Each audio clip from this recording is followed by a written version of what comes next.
Hello friends, আজ আমরা এসেছি ব্যারাকপুরের বিখ্যাত দাদাবৌদি হোটেলে। বিরিয়ানির সেই বিখ্যাত দোকান যা পশ্চিমবঙ্গে বসবাস করে, অথচ দাদাবৌদি হোটেলের নাম শুনিনি এমন লোক হয়তো বিরল পাওয়া যাবে। তো এখানকার বিরিয়ানি খুবই টেস্টি, আমরা সকলেই শুনেছি। তো আজ আমরা সুযোগ পেয়ে চলে আসলাম দাদাবৌদি হোটেলে। সত্যি এখানকার বিরিয়ানি কতটা টেস্টি কিনা সেটা দেখতে। তো এসেই দেখছি বিরিয়ানির দোকানে বিরাট লম্বা লাইন পড়ে আছে। আর বাইরে থেকে যারা পার্সেল নিয়ে যাবেন তাদের জন্য ব্যবস্থা আছে। এখান থেকে দেখুন বিরিয়ানি পার্সেল দিচ্ছে, আর ভিতরে যারা খাওয়ার জন্যে আছেন তারা এই লম্বা লাইনে দাঁড়িয়ে আছেন। আর ভিতরে একজনকে ডেকে নিচ্ছেন, যেমন টেবিল খালি হচ্ছে ১ জন ২ জন করে একজন গার্ড আছে, তেনারা বলে দিচ্ছেন। তো অবশেষে আমাদের নাম্বার চলে এসেছে। এবার আমরা চলে এসেছি ভিতরে। তো দেখুন ভিতরে খুব সুন্দর হোটেলের পরিবেশ এবং খুব সুন্দর টিপটপ সাজানো। ভিতরে দেখি সবাই ভীষণ মজা করে কবজি ডুবিয়ে বিরিয়ানি খাচ্ছে। আর আমাদের পালা এবার কখন আসবে সেটাই দেখা যাক।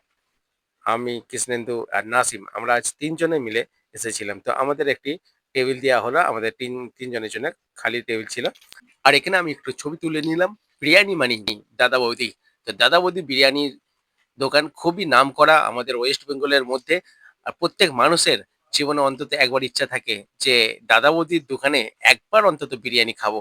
তো আজ আমি সুযোগ পেয়ে চলে এসেছি। আর এই দেখুন মেনু কার্ড, বিভিন্ন রকম প্রাইস দেওয়া আছে। মটন বিরিয়ানি, চিকেন বিরিয়ানি, আলু বিরিয়ানি, সবজি বিরিয়ানি। আর বলতে আমাদের বিরিয়ানি চলে এসেছে। আর তো আর সইছে না। এবার খেয়ে দেখবো যে বিরিয়ানিটা কেমন লাগে। তো চলুন খেয়ে আমি আপনাদের জানাচ্ছি। সত্যিই ফাটাফাটি বাম্পার! খুব সুন্দর biryani.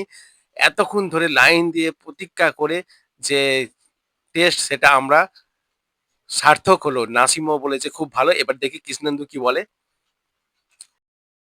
Super! Krishnendu good certificate দিয়ে দিয়েছে।